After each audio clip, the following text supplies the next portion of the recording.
Subhanallah. Lanjut teman-teman. Bukan wahdatul wujud. Iya, alhamdulillah. Wahdatul wujud tadi bisa Ustaz ya? Artinya bisa Jadi seperti gini, itu. kalau Bapak tadi karena saya kepancing, wahdatus syuhud itu konsep bukan berarti manusia menjadi Tuhan, bukan. Ini adalah Benar. kondisi batin atau ma'rifat. Ma'rifat di mana seseorang hamba menyadari bahwa dirinya nggak memiliki daya upaya. Benar. Melainkan semuanya adalah kehendak dan rahmatnya Allah. Fokusnya pada keikhlasan mutlak dalam ibadah.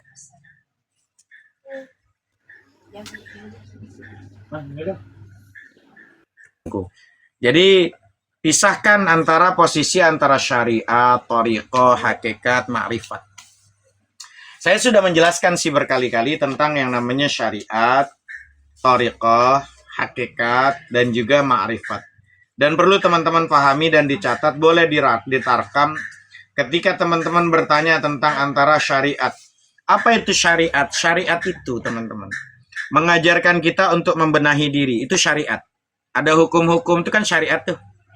Wudhu tuh begini, diawali dengan niat, basuh muka dan segala macam, itu syariat tuh. Artinya mengajarkan kita untuk membenahi diri kita, itu syariat.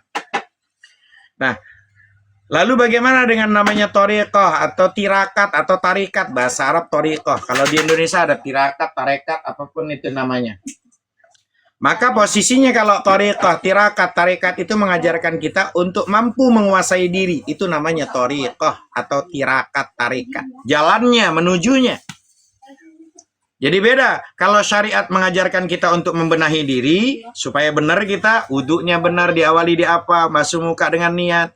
Terus habis itu basuh tangan, basuh ini kan membenahi diri tuh. Tapi kalau thariqah mengajarkan kita untuk mampu menguasai diri. Lalu bagaimana dengan hakikat? Hakikat itu mengajarkan kita untuk mengenali posisinya untuk berserah diri. Itu hakikat. Hakikat mengajarkan kita untuk berserah diri. Hakikatnya kita berserah diri kepada Allah. Lalu bagaimana dengan ma'rifat? Ma'rifat itu mengajarkan kita untuk mengenali diri yang sejati. Sejatinya kita ini siapa? Manusia yang tak mampu apa-apa. Semua dimampukan oleh Allah. Karena rahmatnya Allah. Karena kasih sayangnya Allah. Lalu bagaimana? Lanjut makomnya ngejelasinnya. Syariat itu dikerjakan oleh tubuh. Thariqah itu dikerjakan oleh hati. Itu thariqah namanya. Belajar nuntut ilmu itu pakai hati itu. Nah, kalau hakikat itu dikerjakan oleh jiwa, itu hakikat dikerjakan oleh jiwa. Kalau makrifat dikerjakan oleh rasa. Makrifat itu dengan rasa. Ya. Zauk, rasa, zauk. Gitu loh. Lalu orang yang hanya berada di makom syariat, dia akan hanya menyembah kekosongan karena syariat. Kan gitu. Lalu orang yang sudah berada dari mulai syariat lalu menuju kepada thariqah. Ketika orang dari posisinya ibadahnya hanya syariat aja, dia menyembah kekosongan. Dan orang yang posisi sudah berada di makom yang namanya thariqah, tirakat, tarikat, apapun itu namanya, ya, kalau bahasa Indonesia tirakat, tarikat, kalau bahasa Arabnya namanya thariqah. Kalau orang udah sampai ke thariqah, maka dia akan mengenali siapa yang dia sembah. Nih kayak sekarang belajar akidatul awam, belajar oh Allah itu begini, dia belajar dia apa yang dia sembah. Nah, orang yang sudah berada di makom hakikat, kalau sudah ada di makom hakikat, maka dia akan sampai pada yang dia sembah. Sampai dia sama yang dia sembah. Itu hakikat.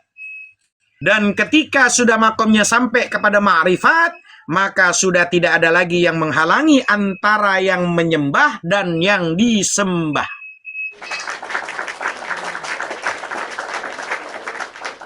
Ya, itu. Dan itu pelajaran ketaatan yang sempurna kepada Allah.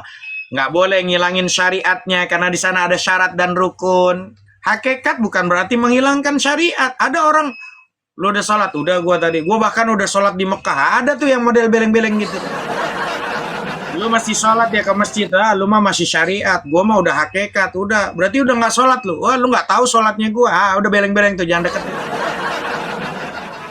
Ada yang model kayak gitu. Ya kan? Wah, udah model kayak udah apa ngaku-ngaku udah ini ya. Itu ada di komal-komal yang model gitu. Nah, teman-teman harus cerdas. Islam tuh harus pintar, harus cerdas. Asah akalnya, asah panca inderanya. Jangan sampai masuk kepada ajaran-ajaran yang udah banyak ini Islam yang beleng-beleng, teman-teman. Belajar kalau tentang masalah syariat, thariqah, hakikat, ma'rifat, ini nggak bisa dikonsumsi sebetulnya secara umum, Bang Abangku, Bang Rahman. Ilmu ma'rifat, ilmu hakikat tinggi, sangat berbahaya kalau diberikan sama orang awam. Akhirnya dia buka komal, banyak yang beleng-beleng. Mondok kagak, ngaji kagak, baca kitab nggak bisa, udah buka deh komal, akhirnya beleng-beleng banyak. Gitu. Allah Ta'ala alam bisawab. Gitu, Bang Rahman. Makasih, makasih saudaraku. Ah, inilah, alhamdulillah. Artinya pendalaman tentang makna dari semuanya sehingga kita bisa memahami posisi diri dan tetap syariat harus jalan. Syariat harus jalan. Akhirnya kalau kita bersyariat juga nanti akan ketemu dengan berikutnya. Jangan sampai mau melompat tetapi belum punya kemampuan, patah itu. Ya. Jadi orang bayi itu yang baru merangkak sudah mau lari, ya sudah, tidak bisa. Jadi harus mulai tahapan-tahapan sampai seperti Pak Ustaz Dinda sampaikan bahwa tidak dilarang, silakan saudaraku yang mau, tapi harus melalui tahapan-tahapan sehingga nanti belajarnya bagus. Nah, harus melalui Sama kayak gini tahapan-tahapan. kaidahnya, Dokter Rahman. Maaf, kayak 1 tambah 1, 2, tambah 1 lagi kan 3. Itu dasar tuh. Ya. Syariatnya kayak gitu dasarnya. Sekolah SD diajarin 1 tambah 1, 2 tambah 1, 3 kan diajarin tuh. Cuman yang sebelah doang itu udah larinya hakikat. 1 tambah 1 tambah 1, 1. Ah, ada tuh. Itu namanya hakikat yang beleng-beleng. Boleh, kaidah dari SD 1 tambah 1 ya 2. Mau nanyanya yang udah naik SMP-nya, SMA-nya, kuliahnya tetap 2. Tambah 1 lagi tetap 3. Ini posisi karena ngajinya posisinya pada waktu belajar tidur 1 tambah 1 tambah 1, 1.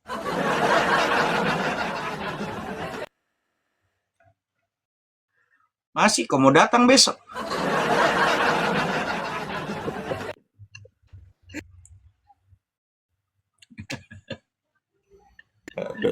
Agak lain, Mbak.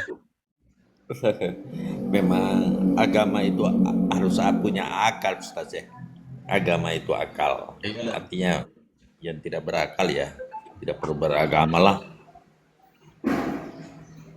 atau tidak menggunakan akal.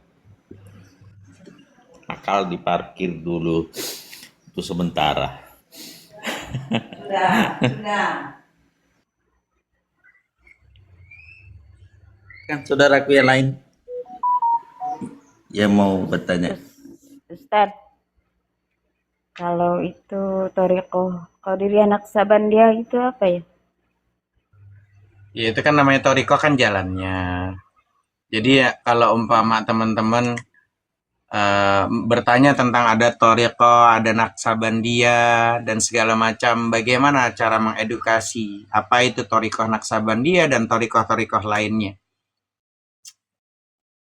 Jadi Tariqah Naqsabandiyah dan tarikat lainnya itu jalan spiritual, jalan orang-orang tasawuf dalam Islam yang fokus pada tazkiyatun nufus, pembersihan hati, pendekatan diri kepada Allah. Mengedukasi masyarakat, bagaimana nih dilakukan dengan pendekatan historis, akademis, dan spiritual yang santun. Jadi kalau pengertian dasar tirakat atau tariqah, secara bahasa itu jalan atau metode dalam konteks Islam ini merujuk pada metode spiritual atau jalan bimbingan yang ditempuh seorang muslim untuk mendekatkan diri kepada sang pencipta, kepada Allah melalui bimbingan seorang guru, seorang mursyid kan gitu. Tujuan utamanya mencapai derajat ihsan. Apa itu kondisi ihsan? Anta'budallaha ka'annaka tarahu fa illam takun tarahu fa innahu yarak. Di mana seseorang beribadah seolah-olah dia melihat Allah dan dia nggak akan mampu melihat Allah atau merasa dia diawasi oleh Allah. Gitu. Bersihkan hati dari penyakit-penyakit batin seperti apa? Sombong, ujub, ria, takabur, ya, hubbud dunya dan segala macamnya.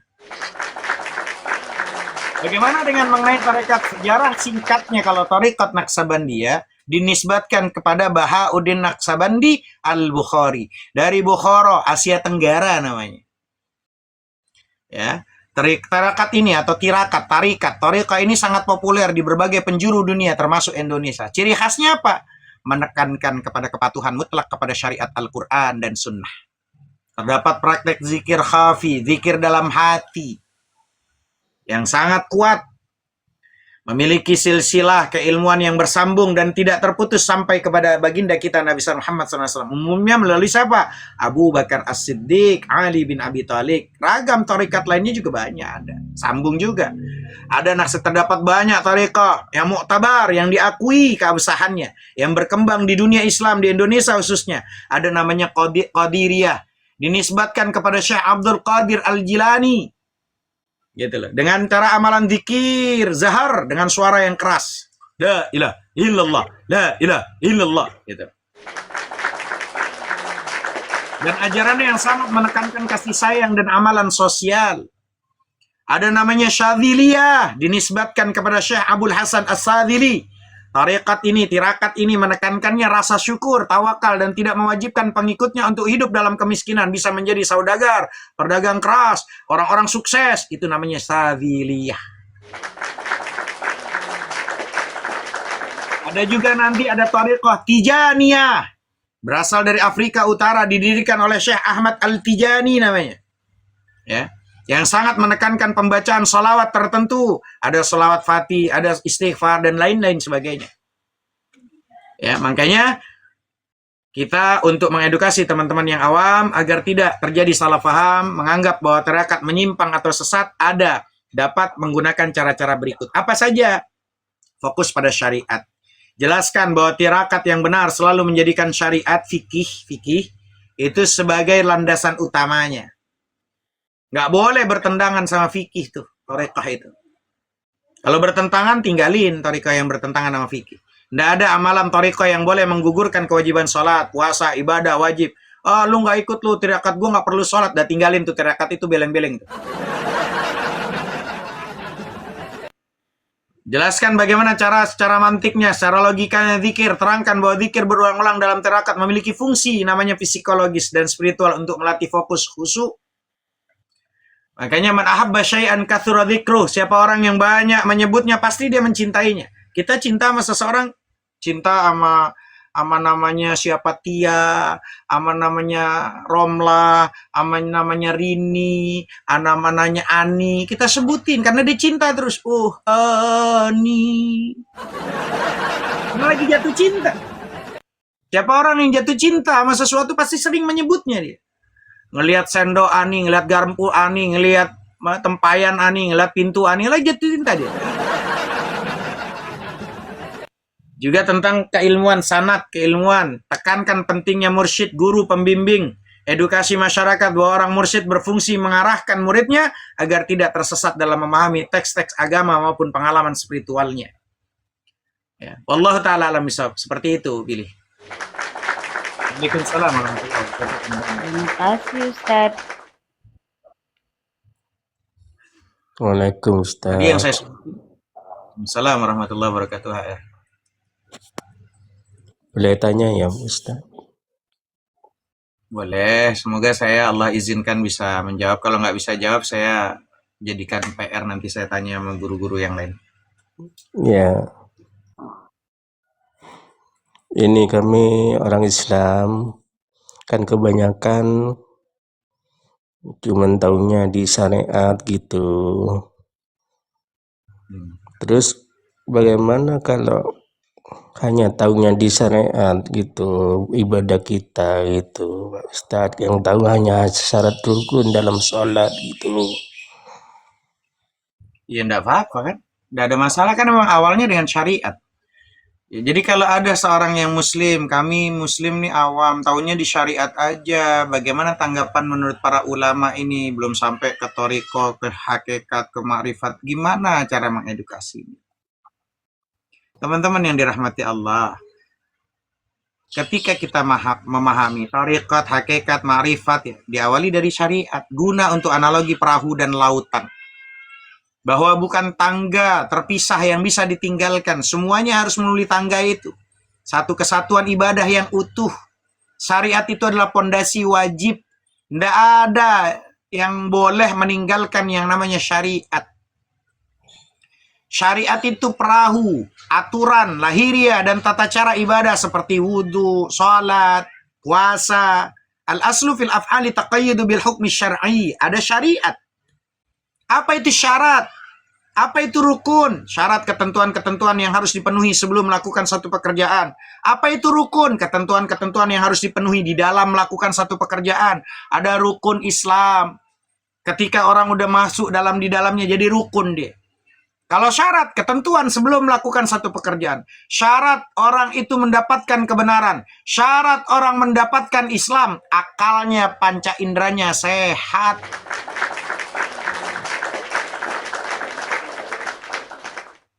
Karena kalau sengklek nggak bisa menemukan kebenaran. ODGJ gimana? Dan nanti ada rukun. Ketentuan-ketentuan yang harus dipenuhi di dalam melakukan satu pekerjaan. Itu rukun. Rukun Islam, syahadat, sholat, zakat, puasa, wa hajjul baiti man istata'a ilaihi sabila. Rukun iman pun demikian. Antu'minu billahi wa malaikatihi wa kutubihi wa rusulihi wal yaumil akhir. Dan beriman kepada Allah dengan qada dan qadarnya. Rukun iman, rukun Islam, ada rukun wudu, ada rukun sholat. Semuanya itu seperti perahu. Wajib kita pahami. Kalau yang namanya hakikat itu Bang, pulau, tujuannya, pemahaman, atau intisari dari ibadah yang dijalankan. Misalnya merasa nikmat, khusyuk, sholat. Bukan sekedar menggugurkan kewajiban. Saat dia sholat, sebetulnya sholat ini aku butuhkan. Dia bukan hanya sekedar kewajiban, tapi kebutuhanku. Maka dilandasi dengan cara, sebagaimana Rasulullah SAW berbicara kepada Bilal, arihni ya Bilal, bikin aku rehat Bilal, bikin aku nikmat, bikin aku tenang Bilal. Karena sholat itu kebutuhan. Dan Rasulullah sangat mencintai datangnya ketika orang sholat ini. Karena al-liqa, qabla al-liqa, berjumpa sebelum berjumpa dengan Allah Rabbu Jalla Jalalu di sholat. Saat dia salat Allah dengan gerakannya, ada rukun qalbinya, ada rukun qaulinya, ada rukun fi'linya, perbuatan. Rukun qalbi yang ada dalam hati, niat menghadap kepada Allah, niat salat. Apa? Subuh, zuhur, asar, maghrib, isya, subuh. Rukun di dalamnya, qalbi, hati. Lalu ada rukun qauli, ucapan, Allahu Akbar, mulut. Hanya Engkau yang besar ya Allah. Aku kecil, aku tak mampu apa-apa. Aku nggak bisa apa-apa. Kau mampukan, kau takdirkan hari ini aku bisa salat. Makasih ya Allah. Hari ini kau takdirkan lisan ini bisa mengucap La ilaha illallah. La ilaha illallah. La ilaha illallah. Muhammadur Rasulullah. Makasih ya Allah. Lisan yang kau bikin ini ya Allah, yang kau ciptakan ini ya Allah, aku bisa mengutarakan la ilaha illallah. Enggak ada yang aku tuju kecuali Engkau ya Allah. La ma'budu bihaqqin fil wujud illallah.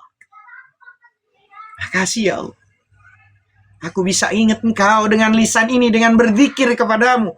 Karena berapa banyak orang punya lisan?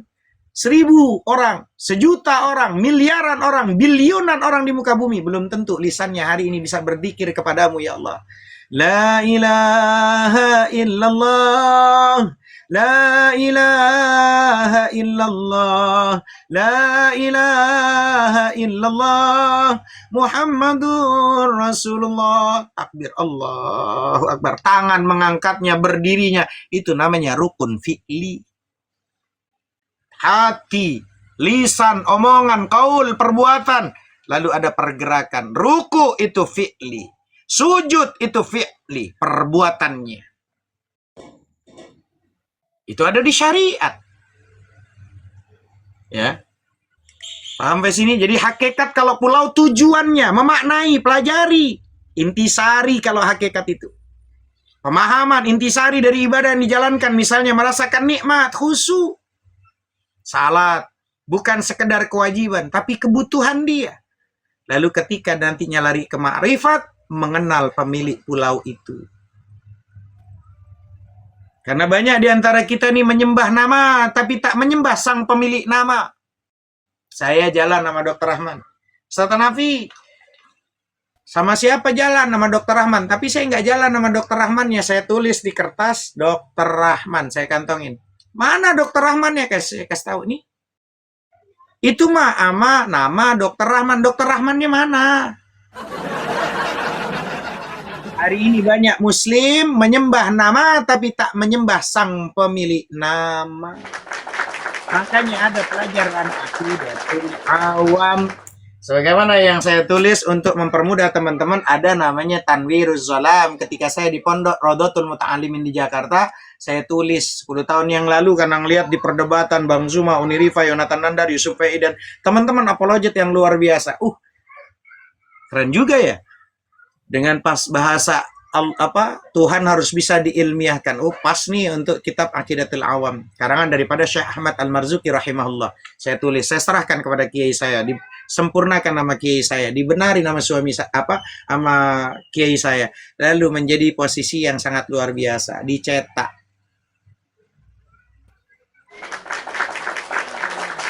Hari Minggu jam 7 pagi mengajarkan teman-teman supaya nggak hanya menyembah nama, tapi menyembah sang pemilik nama. Belajar. Ke dalam ta'limul muta'allim ala la tanalul ilma illa bisittatin sa'umbika am majmu'iha bibayani dzaka'in wa hirsin wa istibarin wa bulghatin wa irsyadi ustadin wa tuliz zamani. 6 syaratnya. Dzaka, kecerdasan. Semua manusia memiliki kecerdasan. Jangan malas. Saya harus cerdas. Semua. Orang penghafal Quran nggak semuanya orang yang mulutnya keluar bisa. Ada yang terbata-bata ketika dia 30 juz hafal. Ada yang kata kita idiot, ada yang kita bilang buta tapi dia penghafal Quran. Yang buta dan idiot jangan-jangan kita. Bisa pesan kitabnya Ustadz? Bisa, dengan Bunda Sri ini. DM ke Bunda Sri, saya pesan kitabnya, berapa harganya, berapa ongkirnya, tanya sama Bunda Sri. Kalau umpama PDF-nya gratis, free gratis, minta sama Ani, Ivana, sama Sri. Gratis. Cetak sendiri, ya, atau posisinya di fotokopi, di print sendiri, itu. Ya. Dan teman-teman yang dirahmati Allah, itulah pentingnya belajar. Nuntut ilmu. Fas'alu ahlal dzikri in kuntum la ta'lamun. Jangan cuman ujung-ujungnya gara-gara jenggot panjang, gara-gara jidat hitam, gara-gara pakai kopiah, udeng pakai udeng gitu kan, muka bersih dipoles-polesin, mandi sampai 7 kali, 7 rupa, 7 sumur, habis itu pakai tasbih kayak sunggokong, udah dipanggil ustadz. Belum tentu.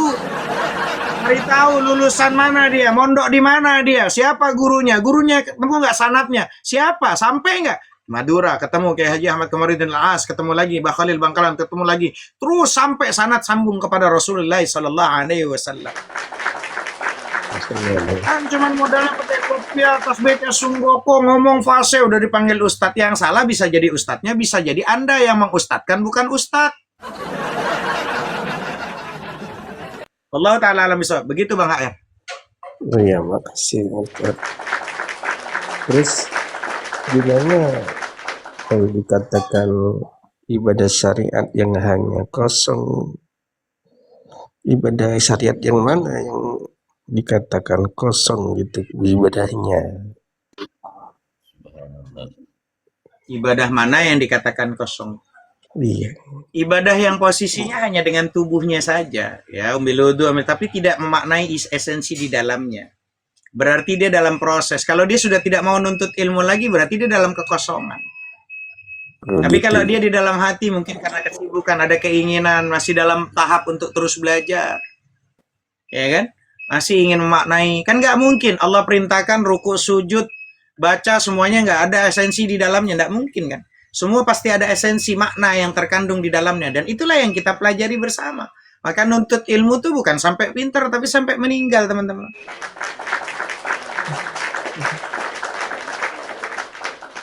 Kan begitu. Iya kan? Iya. Makasih Ustaz. Sama-sama Bangku. Allah Ta'ala alam bisawab. Lanjut teman-teman. Ya, yang belum ngopi sambil ngopi dokter. Kalau belum ada cemilan nanti apa mau dikirim cemilan dari sini? Pala kambing ini.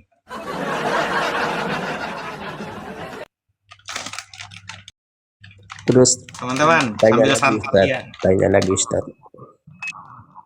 Ah, Bagaimana yang ibadahnya orang Islam itu yang dalam sholat tuh Subhanallah. bacanya bukan Arab gitu secara Latin karena nggak bisa lancar gitu Pak Ustadz. Bagaimana Ustadz? berbicaranya secara Latin, Iya nggak bisa bicara Arabnya, belum bisa gitu, belum bisa karena kesulitan itu belajarnya. Oh, kalau masih belajar masih kesulitan pakai Latin, ya enggak ada masalah. Yang penting ada kesungguhan. Kan tadi ada zakat. Ini Muslim dari Dia semangat. Dia semangat tuh mau nuntut ilmu. Wastibarun, dia sabar. Obul gotun, dia ada modal. Mungkin dia sambil belajar. Saya enggak bisa nih, ada Latinnya. Saya belajar Latin dulu. Sambil saya kalau Allah izinkan ketemu sama guru yang mau mengajarkan saya. Wa irsyadu ustadin, ketemu ada guru, habis itu ada guru yang mau mengajarkan. Di sini free kok, gratis kok. Malam minggu semalam malam minggu kita nggak ini, oh karena ada acara di Bunda Sri. Malam minggu kita belajar kok, belajar tahsin Quran, belajar makharijul huruf, alif fathah, alif kasrah, ya alif dhamma, alif ba ta sa jim ha kha dal zal ra zai sin sin sad dad ta za ain ghin fa qaf kaf lam mim dan seterusnya. A i u ba ta ba bi bu ba ta ti tu ba sa fi subas. Jaji jubaj, belajar kita. Terus nggak lama belajar ada apa itu namanya ilmu tajwid. Apa hukumnya belajar? Pelajari kita. Malam minggu gratis kok.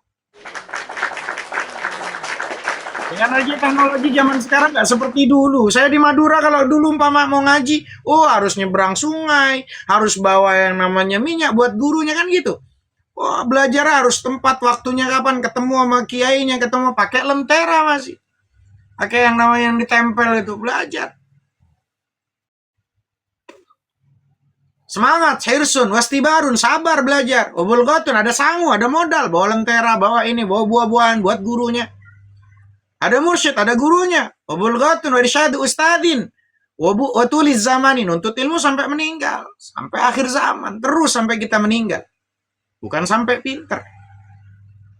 Dia belajar dari mulai ini, enggak masalah. Orang dia posisinya taunya di situ sambil belajar. Sambil dalam hati ini minta sama Allah, ya Allah.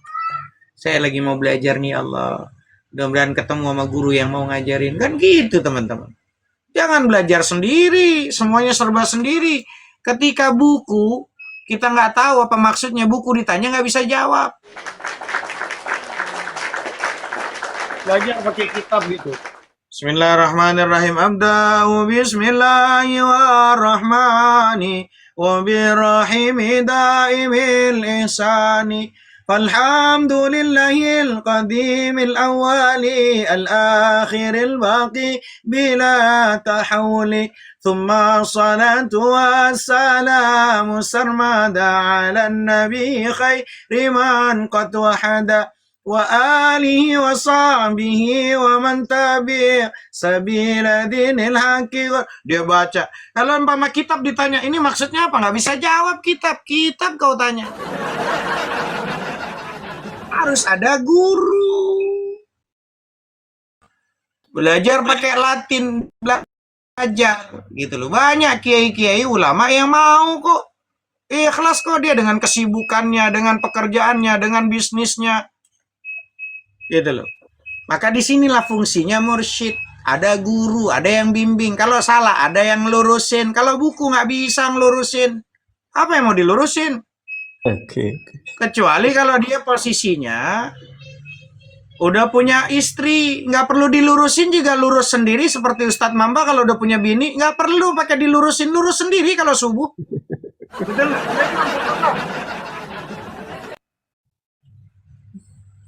Assalamualaikum Ustadz Mamba. Ustadz Mamba. Waalaikumsalam. Aduh.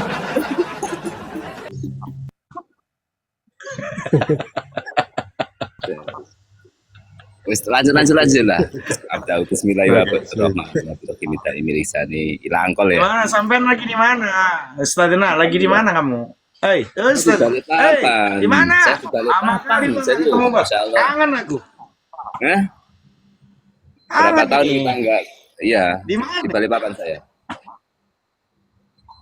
Aduh, agak lain lah. Balikpapan. Temanku ini nih. Temanku ini. Ustaz, di Balikpapan Kalau udah saya ini. sukses ngajak-ngajak lah. Allah ya Karim. Jenengan udah sukses di situ kok. Udah sukses. Lanjut, Ustaz. Ngajak-ngajak. Wah, agak. Tapi ada di mana? Ada di udah pindah udah di mana sekarang? Saya di Balikpapan. Oh, Balikpapan. Iya, Balikpapan. Allah. Insya Allah. Taib. Lanjut Ustaz. Aqidatul Awamnya. Semari ya, kita tulis semari. Udah kelar, cuman tinggal sekarang pertanyaan aja ngobrol-ngobrol. Silakan teman-teman, mumpung ada Ustadz Mamba nih. Ini ngundang Ustadz Mamba nih harus 3 tahun nih daftar nih teman. Mumpung ada Ustadz Mamba di sini nih. Gak enak ini gue jelek gini.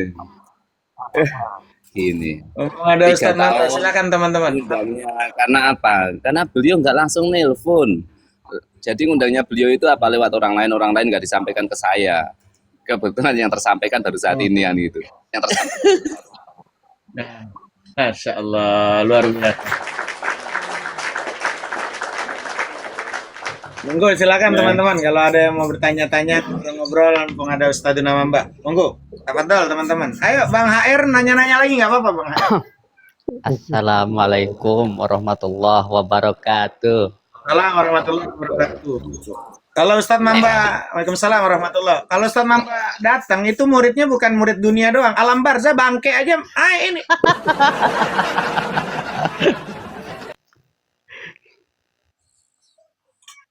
Insyaallah. Gimana Silakan. kabarnya Bang semuanya? HR ada lagi? Baik. Alhamdulillah. Baik. Alhamdulillah. Baik. Ustadz Mama kenapa enggak diskusi lagi Ustadz? Ayolah kita cari hotel. Ayolah, kalau mau ngajak diskusi nggak apa-apa, yuk mulai aja. Monggo ini tadi Ini dulu. katanya ada pembahasan yang mau tanya, silakan ini. Oh ya, silakan ada yang mau bertanya. Monggo. Yang penting jangan nanya sama saya.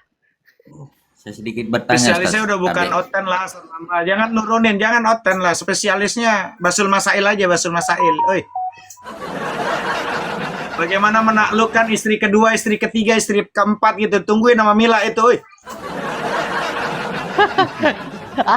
Sama minimalis ditungguin itu. Di sini Ustaz.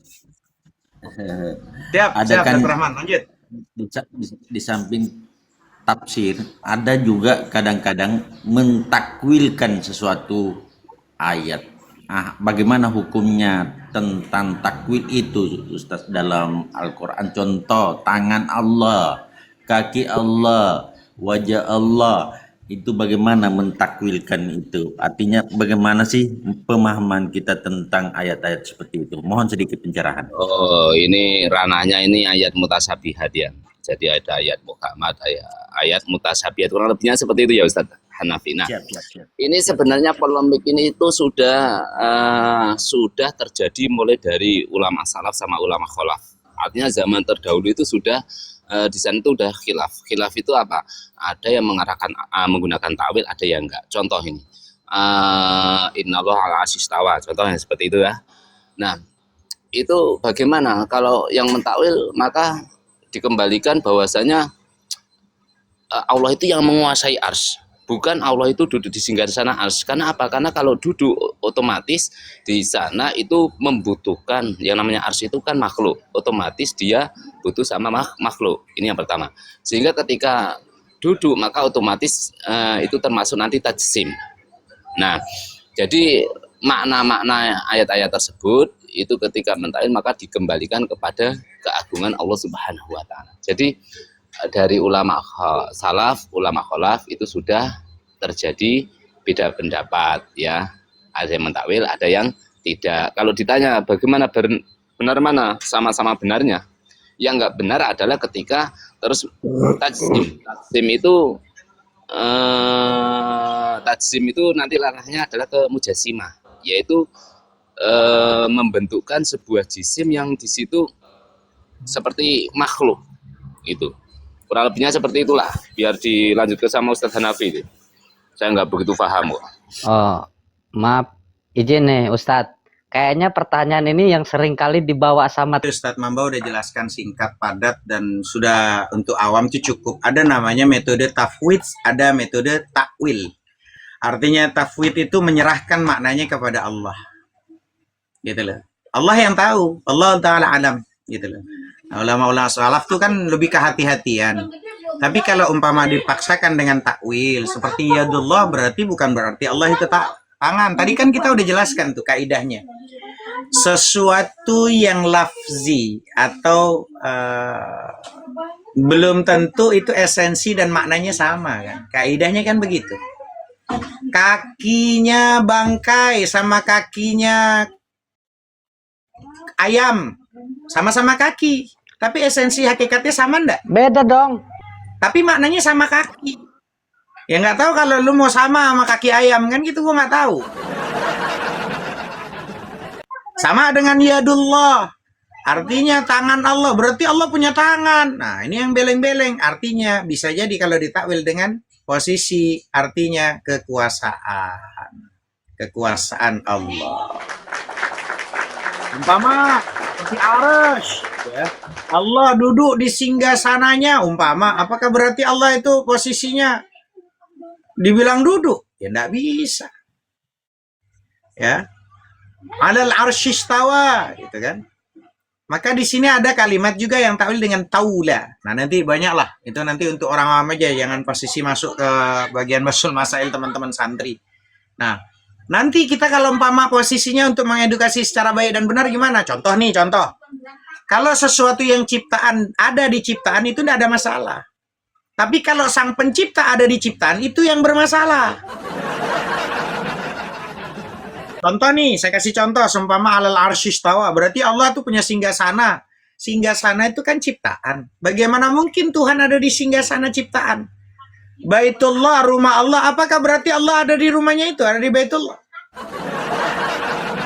Itulah namanya fungsinya ngaji, belajar.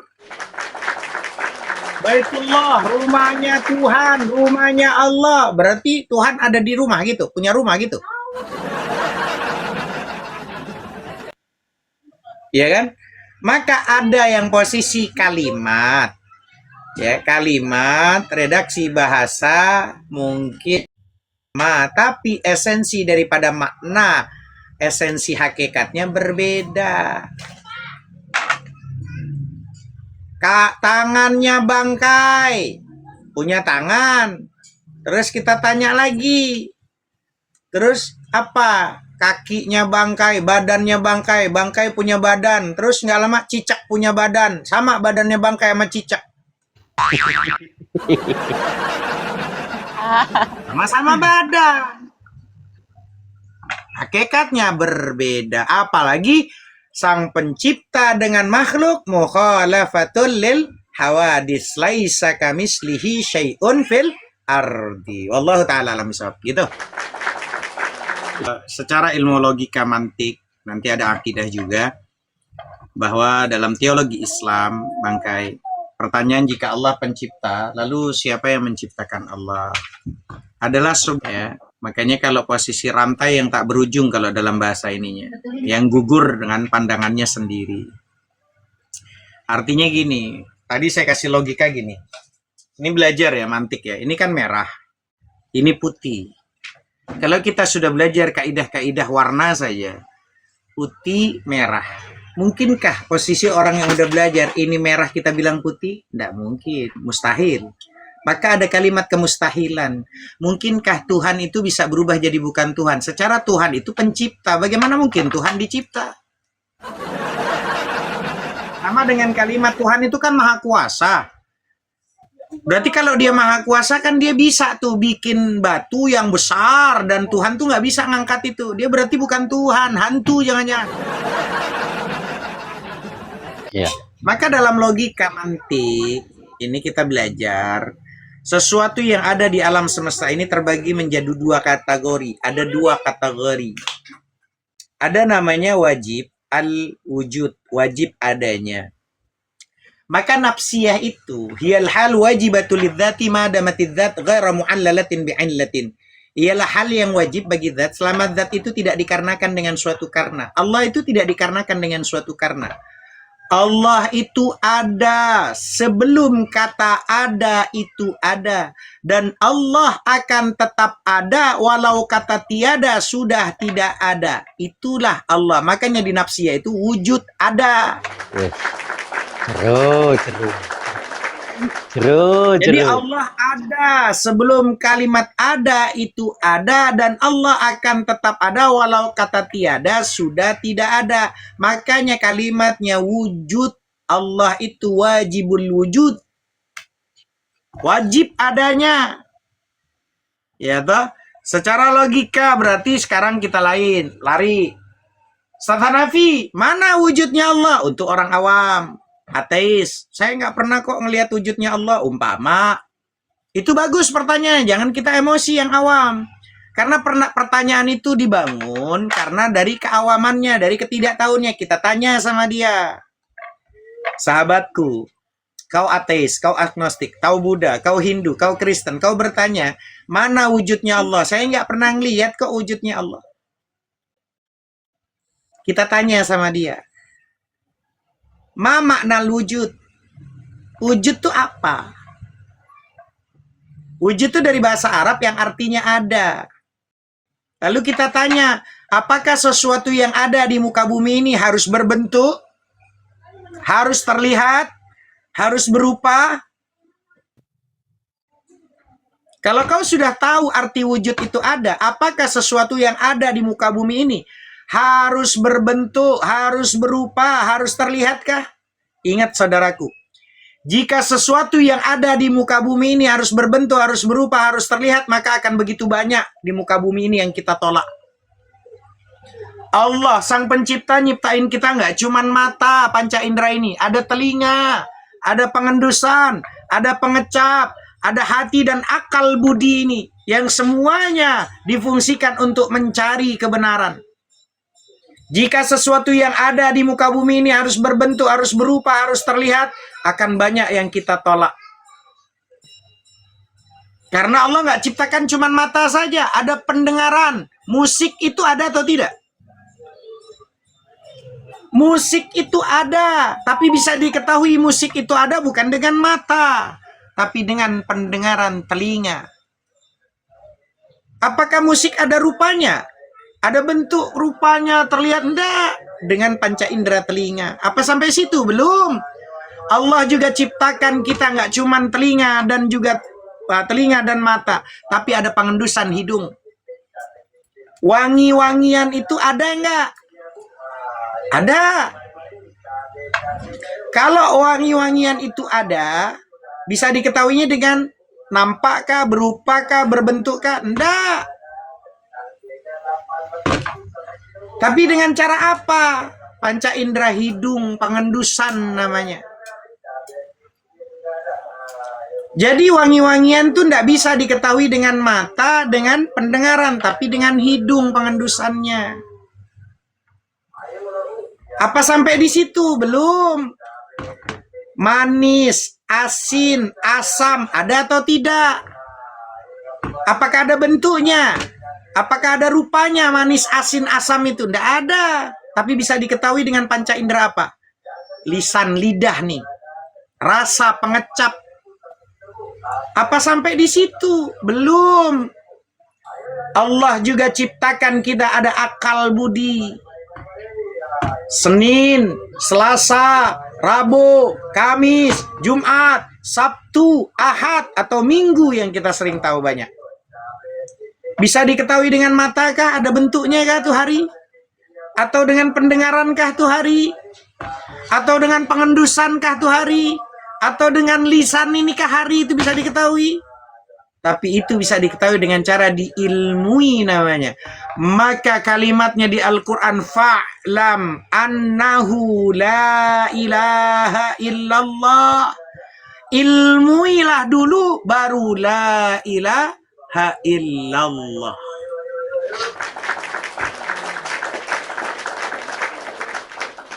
namanya ngaji, namanya belajar. Tapi kalau orang cuman posisi terdoktrin, ya udah. Pokoknya dia Tuhan, ya udah jangan kita ganggu. Yang Tuhannya mau manusia, yang Tuhannya mau Hanoman, yang Tuhannya mau sapi, yang Tuhannya mau, udah jangan ganggu kepercayaan imannya orang, biarin aja udah. Mau dia nuhanin sendal jepit, kancing baju, ban dalam, celana dalam, bahkan pelek jadi Tuhan, urusan dia. Kita jangan ganggu, teman-teman. Maka Tuhan harus bisa diilmiahkan. Karena kalau Tuhan tidak bisa diilmiahkan, khawatir jadi hantu namanya. Hai. Tuhan, akhirnya jadi hantu. Allah Ta'ala alam bisawab. Begitu ya. Lanjut. Gratis. Free gratis. Belajar untuk ilmu itu gratis. Tanpa perpuluhan. Duduk nyimak yang baik di bawah. Lagi Ustaz. Siap. Ya, katanya itu kitab suci Al-Quran itu sifatnya universal. Apa itu universal itu, Ustaz? Maksudnya yang ditanya, Al-Quran itu sifatnya universal. Apa makna daripada universal secara menurut para ulama dan mantik logika? Iya, gitu. Jadi sifat namanya universal itu berasal dari bahasa Arab. Ya. Artinya kulli. Pada Al-Quran Al-Karim, ajarannya mencakup seluruh umat manusia. Tidak terbatas ruang dan waktu, budaya, dan ras Quran itu. Maka dalam menurut perspektif ulama, baik fikihnya, baik tafsirnya, para ulama memaknai universalnya Al-Quran, Ummul Quran, ya, melalui beberapa prinsip utama. Ada lintas zaman dan juga tempat. Hukumnya dinilai moral. Al-Quran berlaku kapan saja, tidak ada kadaluarsa di mana saja. Pesan dasarnya relevansi dari masa Rasulullah Muhammad SAW hingga hari kiamat. Universal. Hari kiamat. Tidak dibatasi oleh golongan. Seruan Al-Quran ini ditujukan kepada seluruh umat manusia. Ya, hal ini sering ditandai dengan ayat yang berbunyi ya ayyuhan nas, wahai manusia. Selama dia ngaku manusia, berarti yang terpanggil harusnya siapa? Manusia. Iya. Tapi kalau ada manusia yang tak terpanggil, Ustadz, ya berarti dia bukan manusia, dia jadi-jadian. Ya. Lalu Al-Quran kalimat ya ayyuhan nas, wahai manusia. Tapi kalau ada manusia dia nggak terpanggil, jangan-jangan dia manusia jadi-jadian, nggak paham dia. Jadi wahai sekalian manusia, berbeda dengan kitab-kitab terdahulu yang sering ditujukan khusus kaumnya. Ya, wa ma arsalnaka illa rahmatan lil alamin, untuk rahmat seluruh alam Rasulullah. Tapi kalau semua untuk Bani Israel, untuk ini, untuk kaumnya, liqaumihi, untuk kaumnya. Tapi kalau untuk Rasulullah, untuk seluruh alam manusia, seluruh rahmatan lil alamin. Dalam surat Al-Anbiya ayat 107. Bahkan yang berarti posisi dengan istilah rahmatan lil alamin harus difahami bahwa kehadiran Al-Quran membawa kebaikan, kedamaian, dan keselamatan bagi seluruh alam. Baik muslim maupun orang kafir. Bahkan bagi lingkungan hidup, baik benda mati maupun benda hidup, Al-Quran sebagai rahmah. Lalu bagaimana dengan cara perspektif logika mantiknya Ustadz? Dalam ilmu mantik logika klasik Islam, kata universal kulli merujuk pada konsep atau term yang memaknai bersifat umum dan dapat diterapkan pada banyak individu atau objek tanpa batas. Berlaku untuk objek jamak, berbeda dengan namanya term juz'i. Artinya partikulasi spesifik yang merujuk pada satu hal tertentu. Jadi kalau term inklusif dalam Quran, konsepnya akhirnya seperti keadilan, adil, kebaikan, ihsan. Larangan berbuat zalim, semua tidak boleh berbuat zalim. Kau zalim sama dirimu aja tidak boleh, apalagi zalim sama orang lain. Dirimu aja tidak boleh berzalim sama manusia, zalim sama binatang, zalim sama waktu, zalim sama tempat, universal, teman-teman. Kapan saja, di mana saja, kapanpun, universal. Tidak boleh zalim. Ya. Kategori universal, kulliyah, al-khamsah. Dalam mantik sifat universal terbagi menjadi 5 kategori, teman-teman. Ada genius, spes, defensia, ada aksiden, ada khusus, aksiden khusus, dan ada aksiden umum. Kandungan Al-Quran sering memuat sifat universal hakiki yang menjadi esensi buat kita semuanya. Maka nanti ketika kita faham genius dan juga spesies dari tujuan penciptaan manusia dan nilai moral kemanusiaannya, Allahu ta'ala a'lamu bisawab. Begitu makna daripada universal menurut pandangan saya Al-Fakir Ilmu ini, teman-teman. Bang HR dan Allah ta'ala. Terima kasih.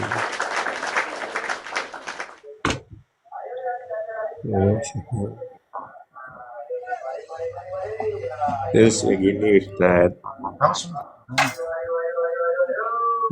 Nabi Muhammad itu dikatakan uswatun hasanah gitu, tapi kok ada ajaran-ajaran yang tidak relevan dengan zaman sekarang gitu Ustadz. Misalnya apa ya, kawin itu kan yang kawin sama Siti Aisyah gitu umur berapa gitu kan, sekarang tidak dilaksanakan gitu. Oke. Jadi gini, teman-teman. Kasihkan contoh seperti tadi Siti Aisyah, betul? Iya. Betul?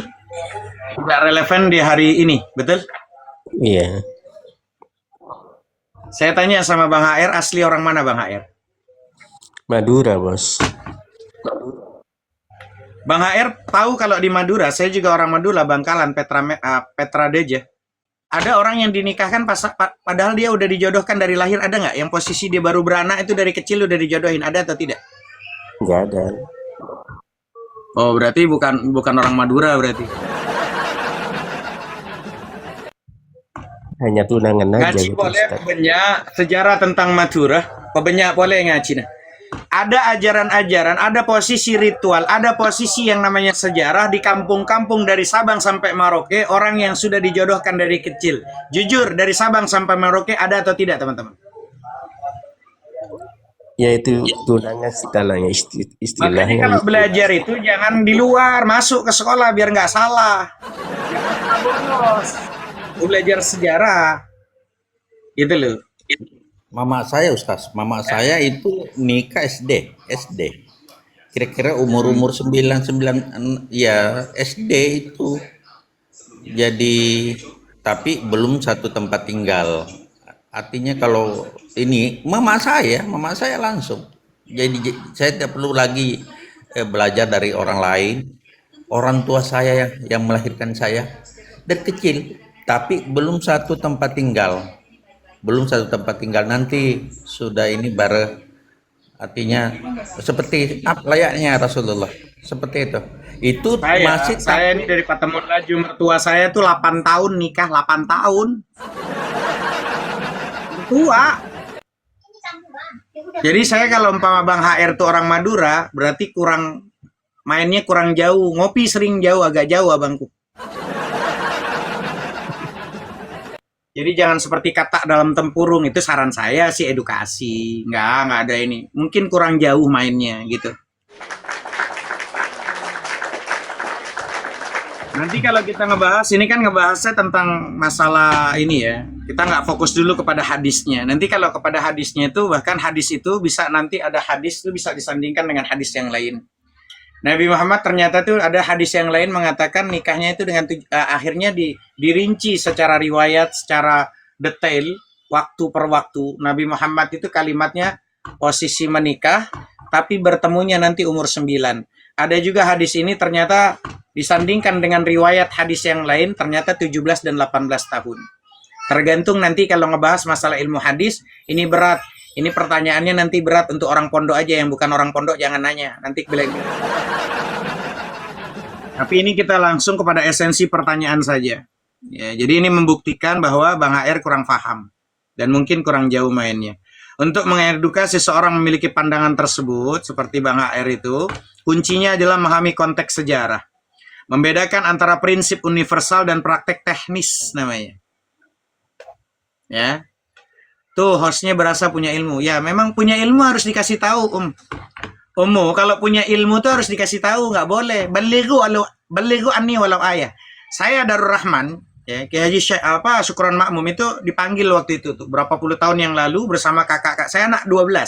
Kakak saya 11 semua mondok di Darul Rahman, ada yang 30 tahun, 40 tahun. Kalau saya dari mulai posisi saya umur 5 tahun sampai saya dinikahin sama istri saya di pondok. Dan diingatkan sama Kiai Haji Syukron Makmum apa? Kalau kamu lulus pondok pesantren dari ibtidaiyah, sanawiyah, aliyah, kuliah, lulus bagian tafsir apa, kasih tahu kalau kamu tuh memang lulusan pondok, memiliki kapasitas ilmu.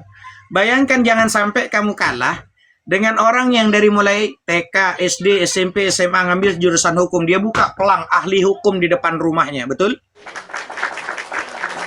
Supaya orang tuh ketika ada terjerat hukum lalu pada ahlinya, tanya sama ahli hukum, bikin pelang ahli hukum, betul atau tidak? Lalu ada orang yang umpama spesialisnya S1, S2, S3 dalam dokter kandungan, buka dia sebagai dokter kandungan. Supaya orang nggak salah ketika masuk untuk meriksa kandungan, nggak masuknya ke bengkel. Ya? Paham? Oke. Kasih tahu benar caranya dengan sopan dan santun. Saya sudah sopan. Orang Madura jangan dipaksa seperti orang Sunda. Nggak bisa, Ummu. Pergaulanmu kurang jauh. Orang Madura nggak bisa, nadanya harus kayak orang Sunda, nggak bisa. Walaupun hati kita tegas. Quran tuh bilang asyiddau 'alal kufar, tapi ruhama ubainahum. Tapi untuk yang beleng-beleng kasih tegas. Kalau emak-emak selalu pakai beleng-beleng, nanti posisinya emak-emak jatuh cinta sama ustadznya. Maka akun saya sampai 35 karena apa? Dulunya kita ketegasan sama emak-emak yang janda-janda banyak masuk komal saya. Kalau saya lemah lembut, ujung-ujungnya beleng-beleng. I love you, Ustaz. Orang berilmu bukan begitu, asturut Rasulullah. Enggak semuanya. Rasulullah itu posisinya, makanya ngaji. Ini fungsinya ngaji. Ada fungsi ngaji, ada basyariahnya Nabi. Nggak bisa kita ngikutin semua kayak Nabi. Ada fikih takhasus untuk Nabi, ada yang tidak takhasus untuk Nabi. Paham? Nggak semuanya. Rasulullah memang adabani Rabbi fa ahsana ta'dibi. Rasulullah itu yang didik Nabi Muhammad, kita yang didik manusia. Kau samakan kita beleng-beleng. Ngajinya yang benar, makanya ngajinya yang benar. Belajar. Kalau orang awam jangan sok ngoreksi ustadz, denger nyimak, jangan ini, nanti tappingnya salah, akhirnya ketahuan beleng-belengnya. Tapi kalau mau diskusi mari, tapi kalau cuman bahasa ranahnya cuman tapping-tapping, jangan. Ini Oten Jangan. Kalau Wahabi ini, beleng-beleng jangan. Ustaz, Oten Wahabi ini Oten beneran kah? Masa gak tahu dia? Dah, saya nggak peduli mau Wahabi kayak mau Wahaboy kayak mau nyemplung jurang kayak semua. Kita harus tegas menyampaikan tentang kebenaran. Dalam edukasi harus tegas. Apalagi di ranah TikTok. Kalau kita tuh lemah, orang kita tegas begini aja gue dikejar-kejar janda, apalagi gue posisi lemah lembut. Gue tegas begini aja janda banyak yang suka. Karena janda itu memang harus kita tegas. Kalau dia nggak tegas, melehoy. Ada yang suka melehoy. Ini lagi belajar rahmatan lil alamin gaya-gaya. Rahmatan lil alamin definisinya yang nggak paham, rahmatan lil alamin. Berarti kalau lagi perang dengan narasi kezaliman gitu, kalau lagi perang berarti kita orangnya pakai pedang, kita pakainya pisang gitu. Beleng-beleng kau. Iya, kita lagi perang nih, narasi lawan dengan narasi, sesuatu yang memang harus diluruskan, luruskan, tegaskan, ditegaskan. Jangan kau bunuh aku, jangan beleng-beleng aja kau. Kita orang Madura suruh kayak orang Sunda, nggak bisa. Jaka sembung bawa kaleng, nggak nyambung beleng-beleng. Tahu beleng-beleng? Dongo, tahu dongo? Beleng-beleng. Pahami Bang HR tentang konsep uswatun hasanah. Ya. Tuh hostnya meremehkan orang. Ya emang orang beleng-beleng kita bilang beleng-beleng lah. Ilmu itu kalau orang beleng-beleng remehin bilang beleng-beleng. Kalau nggak ditegaskan beleng-beleng nanti dia berilmu di koma lain malah jadi nyesatin orang. Paham kau? Iya, ada orang beleng-beleng terus kita bilang enggak, dia nggak beleng-beleng lah. Udah zalim zulman, zalim zalimin orang banyak. Nah, Nabi Muhammad SAW harus pahami konsep yang namanya uswatun hasanah. Teladan moral, spiritual yang sempurna. Keteladanan ini tidak terletak pada peniru persis. Tak bisa. Persis sama Nabi, tak bisa. Tak bisa persis sama Nabi. Mau gimana persis sama Nabi? Hah? Nabi Muhammad, orang yang dari saking cintanya saya dibuat syair. Anta syamsun, anta badrun, anta nurun fauqa nuri, anta iksiru wa ghali, anta misbahus suduri. Di agama fikih itu tegas. Madhab mahabbah jangan diadu sama madhab fikih, koslet. Orang lagi mabuk cinta sama Nabi Muhammad. Engkau adalah matahari, engkau adalah rembulan. Jangan posisinya dilarikan ke madhab fikih, koslet. Islam gak ada abu-abu, tegas. Sama orang beleng-beleng, bilang dia beleng-beleng. Orang kafir, bilang dia kafir. Tegas, nggak bisa fikih pakai yang nanggung-nanggung. Beleng-beleng. Gak ada beleng-beleng. Beleng-beleng kok Islam beleng-beleng. Harus A, B, B. Itu. Paham ya? Ya, ini kan Jangan cuma namanya pakai bahasa Arab umum. Nama bahasa umum jangan pakai umum. Umum itu teman-teman. Umum itu madrasatul ula. Ibu itu madrasah pertama untuk anak-anak. Harus cerdas, harus pinter. Ya. Kenapa posisi madrasatul ula? Karena seorang ayah, pemimpin, dia bekerja, cari duit. Yang ngatur tuh dari mulai didik, dari janin tuh ibu yang mendidik. Ibu yang mendidik, harus cerdas. Jangan ganti aja pakai nama apa kayak gitu, jangan pakai nama Arab sok-sokan. Kan? Lalu nanti bedakan antara prinsip dan konteks, teman-teman. Prinsipnya apa, konteksnya apa. Kalau seumpama Nabi Muhammad itu nikahnya umurnya 6 tahun. Baca kitabmu jangan setengah. Ada juga dalil hadis. Asbabul lurud dilihat. Ada yang 17 tahun, 18 tahun. Begitu. Paham ya? Gitu loh. Jadi kalau Bang HR emang orang Madura, tapi nggak semua orang Madura itu orang pondokan sih, karena banyak orang Madura itu emang nggak mondok, tapi mudah-mudahan tetap santun. Walaupun nada keras, tapi hatinya Hello Kitty. ini pemaloten ceritanya sama-sama orang Islam gitu. Saya nggak masuk hanya tapping aja, makanya saya tanya sama Ustadz gitu, jawabannya gimana gitu. Bukan saya menanyakan tentang Nabi Muhammad gitu.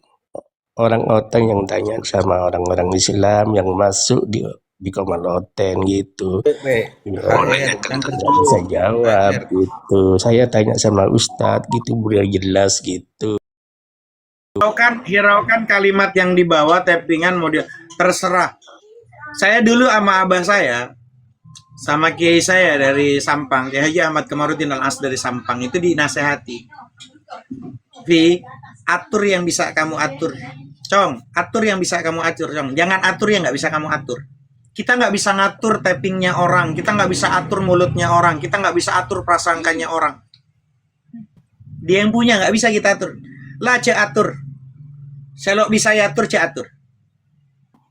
Ya, yang nggak bisa atur, jangan kamu atur. Kuasanya orang bikin kita marah, tapi untuk marah dan tidak ada di kendali kita. Paham sampai sini? Kuasanya orang bikin kita tersinggung, tapi untuk tersinggung dan tidak itu ada di kendali kita. Paham sampai sini?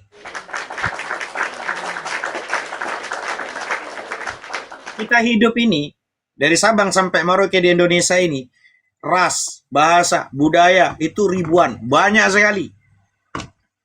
Yang mau santun-santun, yang mau terlalu lembah lembut, di Agim, orang-orang Sunda ustadznya itu lemah lembut tuh. Jangan suruh masuknya yang di orang Madura, beda. Orang Madura itu memang posisi begini, tapi hatinya Hello Kitty, betul nggak Bah HR? Oi, HR, betul nggak?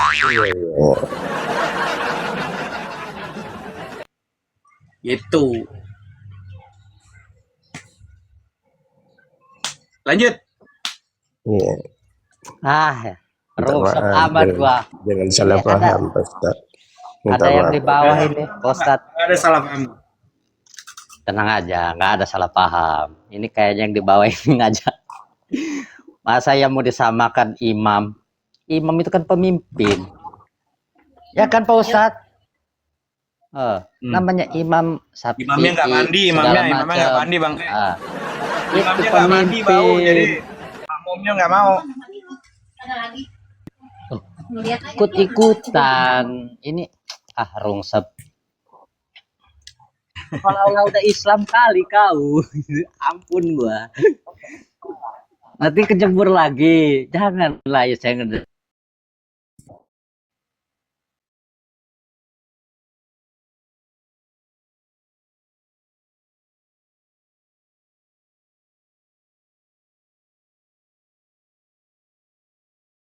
Konten Wahabi ini Mutazilah ini kurang ajar ini. Iya. Dari tadi tuh. Gak tahu apa maunya. Makanya ada kaidah. Ada kaidah gini, tarkul jawabi andal jahili jawabun. Tidak menjawab pertanyaan orang beleng-beleng itu jawabannya. Udah simple kayak gitu aja. Pertanyaan kita jawab yang ada ilmunya, yang menambah edukasi. Sayang orang yang nonton banyak. Kalau menurut saya banyak loh, walaupun 10, 20, 30. Beli pulsa dia mahal, punya HP dia mahal. Kalau nggak nambah ilmu di sini, mau ngapain ngelayanin orang beleng-beleng? Nggak usah udah. Sengaja gua di sini mau bersembunyi gitu kan. Biasa di sini tempat pelarian gua gitu, Ustaz. Cuman dipancing-pancing aja apa orang-orang di bawah ini. Ampun gua. Lanjut aja Ustaz. Lanjut teman-teman yang lain. Ngobrol apa, pertanyaan apa enak? Nah, ini Ustaz, ada yang masalah yang mau saya tanya itu tentang hakikah. Itu hakikah itu hukumnya gimana sih? Hukumnya akikah. Ya sunnah muakkad. Sangat dianjurkan. Sangat dianjurkan. Ya. Tapi seumpama nggak dilaksanakan itu gimana?